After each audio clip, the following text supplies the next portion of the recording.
I'm Mark Baer. Welcome to Conversations and Collaborations. My guest, Lucas Blok. My conversation with Jeffrey Beckham, we were talking about the idea of infinite variety within a fixed form.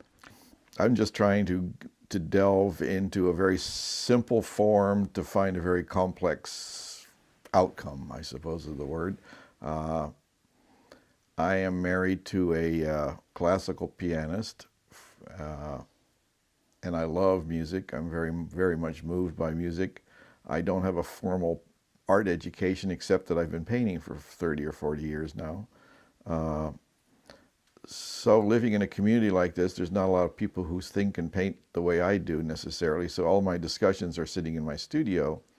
So part of what I really want to develop is to be able to make a visual experience that's non-literary, an experience that expands upon or through time experience. So there's a sense of delving into one's existence, I suppose, in a lyrical manner, much like music does.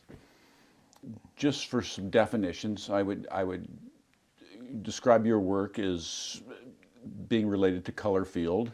Yeah. I think that the work is not traditional painting that color field kind of encompassed as well. I think color field painting had much to do with the gestural aspects and graphic, what is the word for penmanship and so forth. That was part of the discussion. I've tried to eliminate all that and try to really get it very fundamentally connected to the optical process of the human mind. So an exploration into color and juxtaposition of color. Yeah, it has a relationship to, I mean, I grew up in the 60s. I didn't know anything about art. My daddy never took me to a museum and my mommy never talked about it. And I have sort of discovered it. The reasons I started are not the same reasons I continue.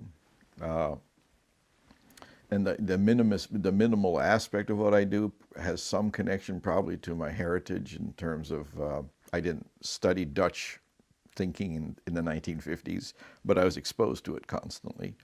I think it's become a way of visualizing or creating things. And how do you...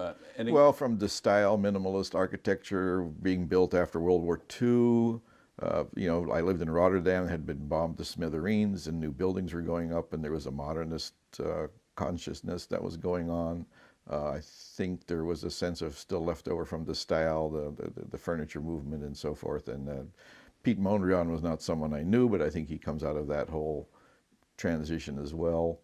I don't have any connection to that directly at all, but I think there is a psychic, path that keeps going. A simplicity to it. I guess more is the word, not simplicity, but there's a humbleness to it. You've also mentioned your affinity to the quilters. Yeah, I saw Amish quilts probably somewhere in the 80s, I think.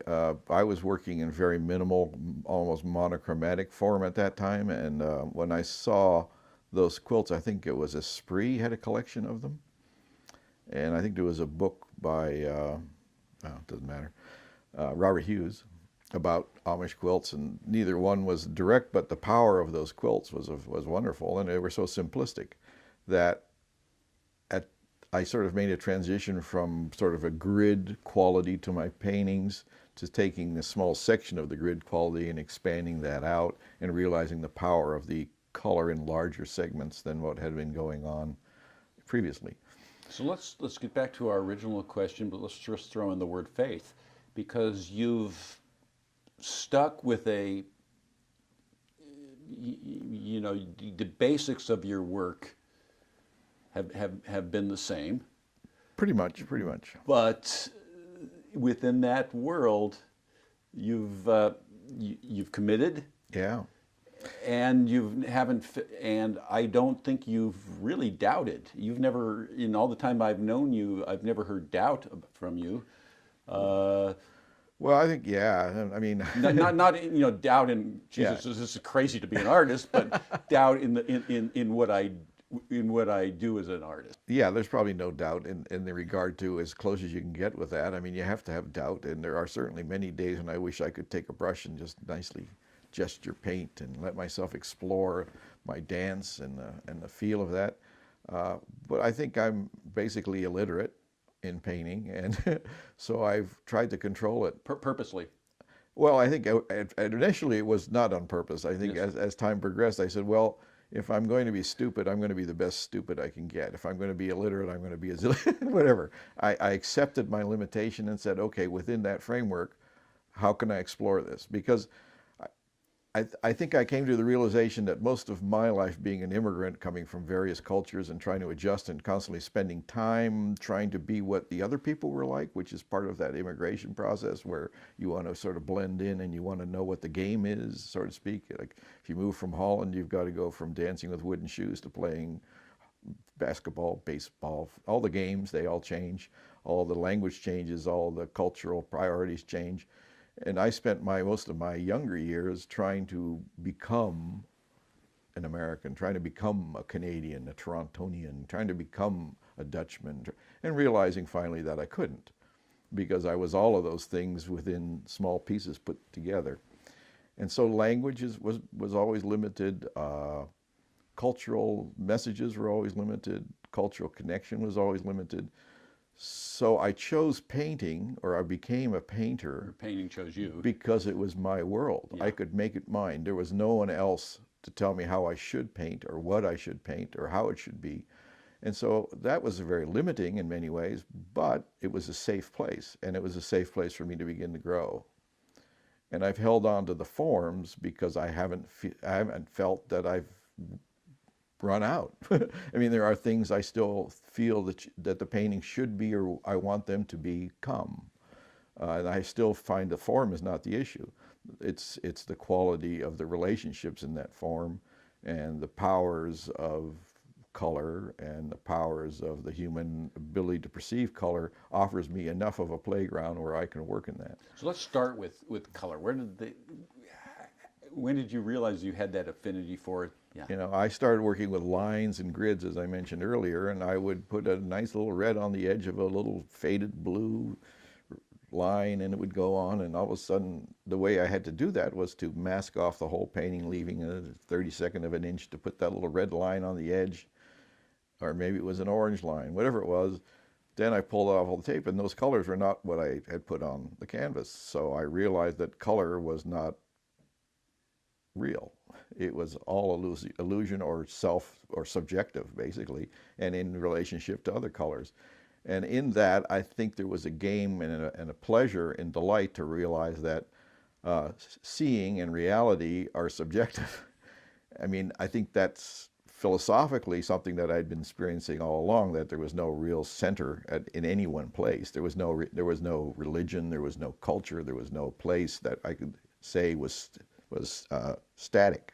Everything was kinetic. Everything was in flux. Everything was moving. Everything was going. And here was this color thing that was also moving. And once you get the sense that that's moving and changing, well, what can I do to that to make that an entertainment and a pleasure and a delight and as you mentioned earlier with the previous interview, a door that opens up something people don't normally experience, and in that opens and expands upon life experience. So can you remember early paintings, the first time that you really, because again, you want to entertain an audience, because you want an audience to, first of all, buy your work, see your work, have an experience with your work, but most of your life is alone. Yeah. And you and this thing. And the first time that you really made it dance and you sat there and said, wow, that's something. You've been there. It's an accident. Yeah. It's not, you're not in control, really. And that's the fun part about working in creativity is it's that back and forth. You think you're in control, and then you realize, no, there's something else happening here. Whether that's a subconscious thing, whether that's a spiritual grandness of the universe, or you're just sort of riffing, and mystery is just that way. I don't know, but that's what makes me want to paint every time I get a chance to do so. Do you feel you're getting better? Do you feel that you're just trying new things, that you've always, is the work getting better? Is the work changing, or is there a judgment? How do you feel about yourself with this? The work is changing, Yeah. because I'm never that satisfied. There are a few paintings that for a time that I go, ooh, that's fun. I like that direction. I Yes. want to make that happen more often. I want that to be more consistent. I want that to be more, not necessarily complex, but perhaps more powerful, more effective. I don't, I have, it's a struggle because once you think that about one painting, it's hard to do another one because the next one inevitably will be a failure. So Because my ability to judge what made that happen isn't necessarily accurate. yeah. And it doesn't necessarily apply to every application. I mean, if you work with yellow, it's different than working with red. There is a difference. There's a different feel. There's a different experience. There's different tendencies of the colors that, there's some things you can work with, but if you go from a light pink and put red on it, the pink's going to shift a certain way. And is it an orange? Is it a red? Is it a yellow? What's coming out? Blue? So again, it's the kind of thing that, as you know more, Yeah. that makes the game harder because again, you're looking for what you don't know. Yeah. So you've got something, and we talked about a dealer coming to your studio and liking something that you did 5 years ago. Right. That to him you could easily reproduce, and you could. Yeah. But you can't because you can't. Well, in other words, you could fake it, and no one would know that you would fake it, except that it would be a profane act. It is, but it's also a commercial world out there, and you have to eat. So you have to figure out how many times do you want to paint a starry, starry night? If you have to, you have to. I mean, there is a satisfaction. Well, you didn't though. Well, I did one that was pretty close. Not- But the difference was that in doing so, I applied something else to it. Yeah. And reliving your previous experience gives you a whole different perspective on the process. There's a difference between doing that one again Right. and taking what's in that one and Applying it to the next one. and applying it to the new. Right. And that is what. And only you would know the difference. Yeah. But there's lines that you cross and lines that you don't cross. When you said earlier, am I getting better? Well, I'm now able to reproduce any painting I've done. I have the knowledge to do that. But as you say, it gets more complicated because then, what don't you want to do? Yeah. I mean, isn't that one of the problems? If a painting is successful for yourself, now I'm not talking about what other people Yeah. think, and you want to expand on that, aren't you saying either you're going to do that painting again because you love it so much and you want to just play in that painting again because this is a great experience, or do you start saying, well, I can't do that because it'll be just like that other painting? Or do I want to spend my rest of my life doing that same painting over and over again? Because for me, it might be perfectly pleasurable, but I live in a world of communication, so that becomes a little different again, too. Or it might not be pleasurable. It might not be at all. It depends. Yeah, because then it might not show up for you. Yeah. But maybe you run into different little gods that tweak you and say, but you remember you did that, but now you want to do So it. now we're getting into the real studio life. Yeah. Okay, I'm Mark Baer. I'm with Lucas Blok. These are Conversations, Collaborations. We'll be right back. You are watching Conversations and Collaborations. For all episodes, go to markdavidbaer.com. I'm Mark Baer. Welcome to Conversations, Collaborations. I'm with Lucas Blok. So the madness of the studio. So I'm always loved the thought of Rothko and his faith in his thing and these portal doors and wondering, in him looking at these colors and searching for this religiosity in his work, and it really is a flat canvas and paint. Yeah. There's and in a most abstracted way, and sometimes the doors opened, and I guess at the end the doors didn't open, and he did himself in, and I just wonder if like you show up one day and you can't find your way in. I mean, so this is the struggle in the studio, and on some days it's always you want it to go forward, you want it to be new. And as you said, you're in your own little world, your own little box, and the damn thing better excite you. There's a reason why a lot of artists are have taken morphine and heroin and smoke pot, drink to themselves to death, is because of the fear of not being able to find that thing again. It's a frightening feeling to have fallen in love and lose it. Yeah. I think painters go through that. I think there are moments when you're dancing in time and everything is sort of flowing, and then all of a sudden it's gone. It isn't a constant. I mean, I think we live in a culture that says, oh, painters, hey, do whatever you want, get up in the morning whenever you want, read the Times if you want, go to the studio, dabble a little bit, and God, why do you make all that money, or should you make money, or there's just an inherent jealousy or envy of the artist. But it's really not a very pleasant time. I mean, there are moments that are really high, but a lot of it's self-doubt. A lot of it's, well, you paint, you can have a great run, and then all of a sudden, right. And if you don't change, so they may like the last one, but you can't give the, you have to move forward. The conversation moves forward. We went through abstract expressionism. We went through Duchamp and all that stuff, and it's all this stuff about the ego of the artist. The artist has to do what the artist really wants to do, and the artist has to express himself and all that stuff. But I like to look at it far more like it's theater. There is the theatrical part of presenting things to other people for them to look at, and that can get in the way, but it also offers wonderful opportunities. And then you also realize that you're one of the audience.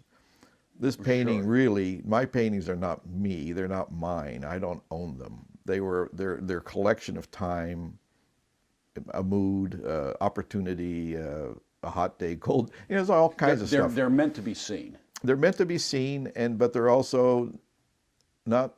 They're not an extension of me. They're an extension of me in a situation. In other words, you're there to provide experience. What I have in common with the paintings is the same wonder that I hope my audience has with the paintings. The paintings become their own issue. It's their own thing. So, like walking into a room and seeing one of your own paintings from 10 years ago, and you go, oh, what was that all about? Or what happened there? I mean, for me, it's kind of like, not nostalgia, but it's like shooting back in time, because all of a sudden I remember what I did. I can put myself in the same place. It's like smelling an onion. And yeah, you kind of go, and do you like it, or do you not like it, or you're not sure? Yeah, or that was stupid. So, and do you, I assume you do, but with a particular painting,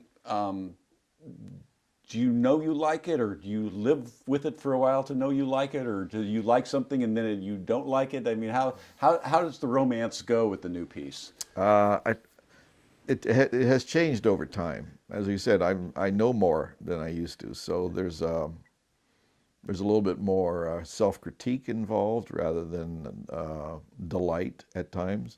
Let's put it this way: I think a painting has to be, for me, a search. There's a search in it. There's a goal. I don't know what it is. What starts the painting is a goal that I have in my head. I can visualize color, I think, or visualize an idea of how the color might work. Sometimes I use a computer to start the basics on that, because there's so many technical issues of getting the color to work. But a computer screen is projected color, a painting is reflective color, so there are different rules. Things work differently. But I try to give myself something to start with. But it's in the process that I have to let go, and then the painting starts to take off, and I'm looking for something to happen in the painting that says, yeah, that's getting close to what I want, but I never achieve it. In fact, sometimes a painting that's half finished is closer to what I wanted than what I got, but what I got is actually preferable in terms of giving me the future to work with. Mm-hmm. Somebody said to me once, and I don't know if it's an accurate quote, that Picasso had said, the artist never paints a perfect painting. Because if you did, why paint another one? You wouldn't. Mm-hmm. So you change as you do the work. You see things differently. You experience things differently. You have good days, bad days. I mean, people use the term like archaeology. That painting is kind of a collection of a certain time and period and certain events. But it's the mystery of what happens there that keeps me in the studio. Yeah. Are you surprised every day, or the process is real slow? It's real slow motion. Yeah. So I am surprised because of things I have to do in the technical aspect of it. There are times when my painting is completely covered in masked, except for small areas that I'm now placing color into. And in some cases it's a hard edge, and in other cases I have to do a soft spray, and it's a lot of time involved, and I don't see the painting. So when I peel off all the masking, it's a surprise. And then how quickly do you know if it works or not? Immediately. That's the... Immediately. But there are times when I'm so disappointed that I walk out of the studio and I don't know what I'm doing then anymore necessarily. I'm disappointed or I'm upset, but I'll come back the next day and it'll look different. Yeah, or it won't. It either does or it won't. But one Yeah. of the things I have learned about working with color is the color is not only affected by its relationship to one another, it's affected by the time of day and the kind of light I'm getting in the studio, but it's also because my brain may be oversaturated by having worked with a color whereby I don't see it in relationship to the other colors accurately. And that's physical. That's Physical. not, It's that's not physical. psychological. Well, it's the brain. Yeah. The brain has been overwhelmed with a response to a pigment, and it's saying, well, what is that shit? Gauguin used to have, or I think a lot of painters did in the 19th century, they used what they called a black mirror, which is they would stare at a dark object to refresh their ability to perceive color in nature. Wow. Because you get fatigued. Your brain is fatigued in seeing certain things and stimulated, and it just shuts down. So how does the game change? So you're talking about now as a mature artist, as a master. You had to bring that up. Yeah, well, I've got the master, mature. These are eufemisms for, you know. Yeah. What is the but you know, established or Yeah. no? What is there's another Yeah. word they use for old artists that hasn't made it yet? yeah, emerging. Emerging. No. No, emerging is more But 30-ish. we're emerging. But as you know more, it changes the stakes. The stakes get higher, and it's funny. I think if you, when you don't know, you forgive yourself, you know, until you, and you start to realize you can't look at anything anymore because, but that ability, you know, everything looks kind of good until you learn the next thing, but you learn the next thing just in time so that Yeah. you can live with yourself. I think the exuberance of youth is great, you know, that no doubt. I think that's the one thing that happens when you've been doing anything for a while. As you get older, there's more doubt, there's more insecurity about it because you know more. The world doesn't need another painting. The world doesn't need my input. You know, it's doing its own stupidity all on its own, or it's doing its own brilliance on its own. It's dynamic, it's kinetic, it's everything. Well, how do I fit into that? The other considerations, well, this is you know, everybody's struggle. Yeah. But the true considerations is what art is at its core is this spiritual, psychological, magical quest to manifest the self outside of the self. Hopefully. But that's what I mean, that's what I feel it is. Yeah, I mean, that's what I want it to be for me, and it is that. I don't know if, I mean, there's always discussions about what is art and how does art fit into the culture, and I think the culture decides itself what it wants and disposes what it doesn't want, and the history of art is not very constant. I mean, it's all over the place. But you've chosen to join the monkhood in this way. I've chosen to join the monkhood, but I don't think that's what art is doing today. You know, I think we live in a pretty small little area here where I think there are some really dedicated people who really believe in what they're trying to do and wanting to do, and they have the opportunity to do it. But there's very few people here in the center of the discussion of the art world, because that creates its own discussion and creates its own momentum, and it creates its own, and there's an attempt, I think, to even to determine the historical context of that work. And, you know, we have more artists, so-called, today than there's ever been in the history of mankind. There's more people out there trying to paint, write, make movies, act, you name it. You know, you can go to art school now and make a 4-year, 6-year program, get your MFA, and go out there and into the world. You know, I don't know what that means for art necessarily, but it's certainly, there's a lot of it going on, and I don't know how much of it is really vital or important. I sort of see it as a dysfunction to be an artist rather than an improvement upon what to be as a human being. It's a pretty selfish, self-absorbed, alienated way of spending one's time. God, I guess it is. Yeah. But it's certainly good. But I love it. I mean, I'm obviously incapable of functioning any other way. Yeah, You know, that's the problem. Yes, because we do put these rosy glasses on it, but it is... It's dysfunctional in many ways. It is dysfunctional. It is because it's alone. It's a private conversation. Yeah. It's a lot of self-muttering. It's a lot of self-adulation or self-flagellation. Yeah. And everybody in the world has an opinion about it. Everybody, but yours is the only really one that counts. It's the only one you can live with. Yeah, I mean, yeah. that's the irony. That's not the irony. It's a strangeness to say I do these paintings and I want to put them on a wall in somebody else's building and say, well, what do you think? You want to give money for that? Yeah. I don't really care about that, except if I don't get money, then I have to go work at Starbucks if they'll have me, you know. Well, because I can't pay the rent. I can't paint for sure. Yeah. So in a perfect world, you get to remain inarticulate. Yeah. Don't have to articulate, and you have somebody who goes out and articulates. And this was what in Jeffrey and Sally. Yeah. Jeffrey had Sally to go out and articulate. Yeah. She's great at it. You know, that's really a not being your own agent. Yeah, Mrs. Mozart did wonders for did for Mozart. You know. Yeah. It's the.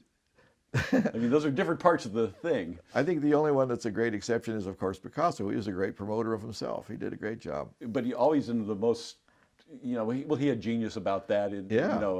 He was. Because it was still non-promotion. He didn't show with the others. He held back. Of course. Neither do I. I don't show with anybody. Yeah. I only do solo shows. Yeah. Well, that's not really 100% true. Ironically, the work I do is not necessarily people want to put it with other work.